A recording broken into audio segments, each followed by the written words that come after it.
Hey guys, it's Georgia and welcome back to my channel. So today's video is going to be on how to be an influencer. Influencers are quite a interesting topic. A lot of people want to be them, a lot of people are curious about what they do, and a lot of people think it's actually not a real job, which it completely is. And as the world grows forward, it's going to become more of a job and more opportunities. So yes, it is a job. I feel like there's a lot of mystery around what influencers do and kind of just the behind the scenes stuff, like their collaborations and all of that. So I thought I would shed some light on it, and you know, if you want to be an influencer, this is stuff that is really helpful to know, especially going forward. And if you're just curious, then keep on watching. So first of all, you got to do your plugs. Not these, but these. Plugs are an important part of being an influencer because you have to have the confidence to self-promote. You've got to have the confidence to be able to, you know, in your videos, ask people to subscribe, share Instagram photos that send people to your latest videos, to your bio to check out your channel, and all of those things, because at the end of the day, you're your biggest promotion because it's basically your own brand.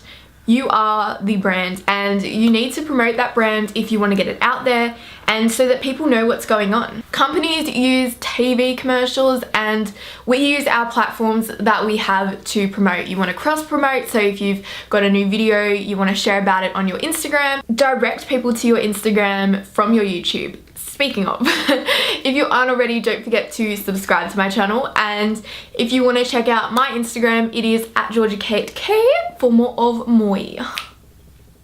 You have to be shameless in doing it and just know that's part of the job. You're not being sleazy or anything, like it's literally just putting yourself out there. You're not forcing anyone to do these things, you're just suggesting, and yeah, it's just an important part of running your own business, which is you. I also want to clarify what an influencer is and what they do. So an influencer can be a big or small following. So you have your micro influencers, and then all the way at the other end of the scale you have your celebrity influencers, which is like the Selena Gomez's, Gigi Hadid, Bella Hadid, and yeah, and then you have you have your smaller accounts, which can be from 5,000 to 10,000, even 1,000. Their influence is just as important because if their engagement's good, then they can reach just as many people as someone who has a slightly bigger following. The engagement of the followers that people have is so important when brands are looking to work with them. There's no point buying fake followers because you're not going to have the real engagement, and at the end of the day, what's the point? Like, you haven't earned that. I don't know, it's just like cheating on a test. Like, what have you earned? You haven't learned how to do it, you haven't achieved it yourself. And especially in that industry, like, I don't know, I don't agree with it. Obviously there's people out there who do it, but I just think you're not helping anyone, and at the end of the day, you're not a real influencer when there's people out there who are genuine and have worked hard, and brands are going to be more likely to work with them because their brand is untarnished by having fake followers. They've got higher engagement and real engagement, and their followers are going to be more loyal across the board, and their engagement's more likely to like grow more organically than someone who's just gone and thrown a little few followers their way. So you want to make sure that you do not buy fake followers. Basically, you have these two different levels. You'll probably notice that a lot of influencers who are between like the 300,000 to 500,000 are the most highly used followers because they've got a big enough following that their engagement is still incredibly high, but they're not like a celebrity who feels unattainable. They're real people that people feel like they relate to and can be best friends with, or they just want to be like them and live the life they're living. So that's why that sweet spot's there with that 300,000 to 500,000. So you can still have higher numbers or slightly lower, but it's because people really relate to these people. To brands, that's such a powerful tool to have because anything they recommend, the people who are following them are more likely to go, hey, they're using that, I want to use that, or hey, they're wearing this, I want to get, like, that's so gorgeous, I want to get those clothes. That's why brands kind of really like that sort of sweet spot, but they also work with like people outside of the margin. Just because someone has more followers does not necessarily mean they've got more engagement on their photos. Someone who has 700,000 could still have less engagement than someone who has 500 or 400,000. Again, it's that loyal following and having that real connection with your audience. So the relationship between brands and influencers is influencers have this platform that can reach many people, and at the end of the day they need to pay the bills. So brands can pay them to promote their products, and then an influencer shares that on their platform. It may seem like they do a lot of brand collaborations, but you'd be surprised how many collaborations they're probably turning down. Honestly, like, even if it looks like they're taking one every week, that would be nothing compared to how many they're turning down. I actually worked for a talent management company, like I interned there for a couple times, who actually represent like Sammy Robinson and Chloe Morello, and the amount of offerings for collaborations, and it was just insane. Like, they got so many. So when you give them a hard time like about, oh my god, all they do is do brand collaborations, like, they really don't. At the end of the day, they've got bills to pay, and they're taking stuff that they genuinely want to share with you guys, and the bonus is they get a paycheck with it. So PR companies have a very broad way of working with influencers. You have free collaborations as well, which is just PR products being sent out. So this is something I'm lucky enough to have the opportunity to do myself, so I'm quite aware of how it all works. So you know how you always see, like, at an event, people have like really gorgeous clothes and you think, wow, like, how are they wearing different clothes in every single Instagram photo? Or at events and stuff, like, that's Gucci, like, how can they afford that? The thing is, they probably can't afford it. They got it for however long they loaned it, and then they have to send it back. I mean, occasionally they do get gifted stuff, like there's a lot of gifting that happens. But basically a PR company reaches out and goes, hey, we've got this stuff in, we'd love for you to come choose some stuff to wear and shoot if you want to, and just tag the brand if you do post it.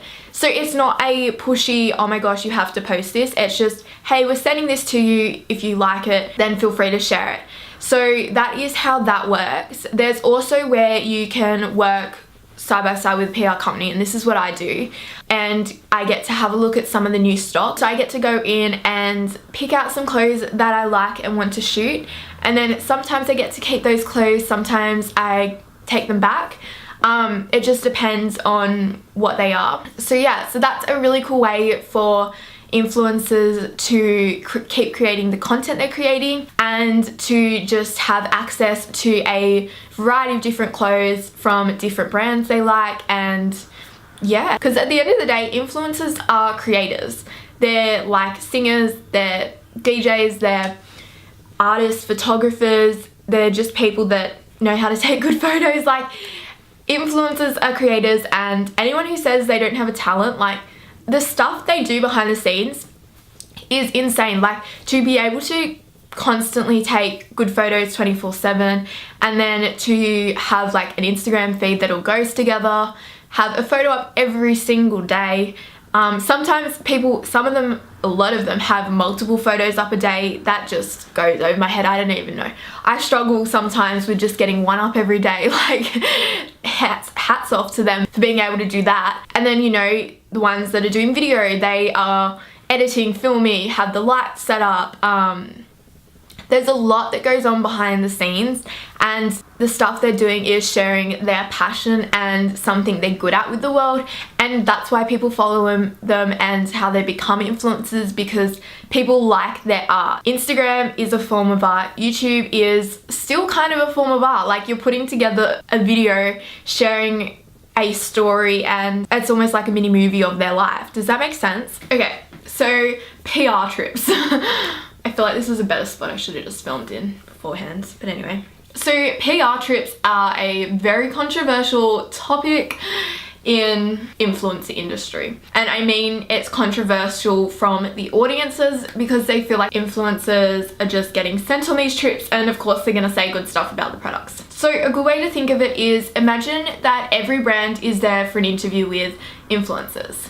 They want to stand out so that they are the ones that are gonna get picked to be shared about and to be promoted themselves. So a way that they get their foot in the door essentially is to set up these PR trips for their brands, for their launches, and have influencers vlog about them, because regardless of whether they use the product, they are sharing about the experience of the product, sharing about the experience of the trip itself, and that's still getting the brand's name out there. The other thing is that they're more likely to stick in the influencer's mind if it was an awesome trip. They're more likely to get used if it was an awesome trip. So those are all influencing factors of why PR trips happen and why influencers get taken on such extravagant trips and stuff, and it's all for the sakes of promotion. It's like they can pay to have an ad created, or they can pay to take a bunch of influencers on a trip that of luxury for a couple days to promote their brand, and say it costs the same amount. Which one would you choose? So that is why the PR trips are such a crucial part for a brand's promotion and their relationship with influencers, because essentially it is advertisement.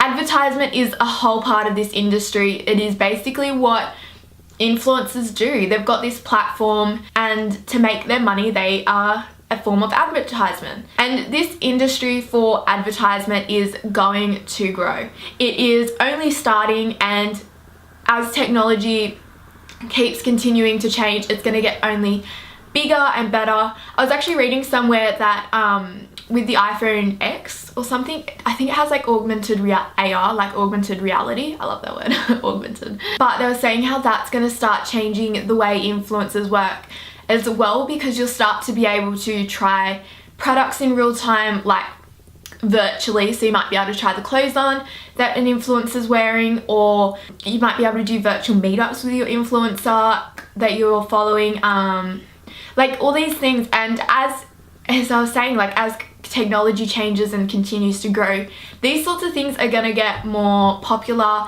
The advertisement is going to change the way that things can be advertised as new like technology is introduced. So that is why there's so much power for the advertisement, and why companies put so much money and effort into making sure these influencers love their brands and love the experience they provide for them. All these things are great, but at the end of the day, the most important part is, if you want to be an influencer, you've got to do it because you're passionate about what you're doing. Yeah, the money's a bonus, and like it'd be great to make a career out of it, but you have to be passionate about it because it's a competitive industry. And if you don't have that passion, then A, people are going to be less drawn to you, because it's that passion that they see in others that draws it to them, and B, you're not going to enjoy it. Like, what's the point of doing something if you don't enjoy it and you're just doing it for money? It's literally like anything. Would you become a lawyer just because you want to be rich? You know, you want to build something that you're proud of, and everything that goes with it. It's a 24/7 job, and it can be quite emotionally draining, physically draining, especially if you're very busy and still trying to get everything together, whether that's photos, like a YouTube video.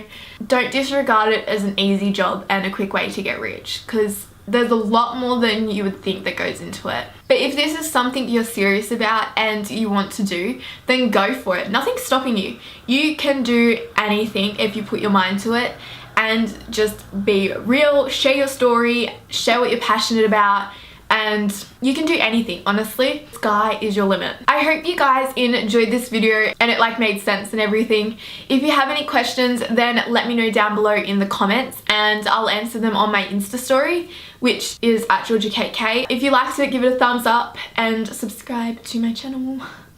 See?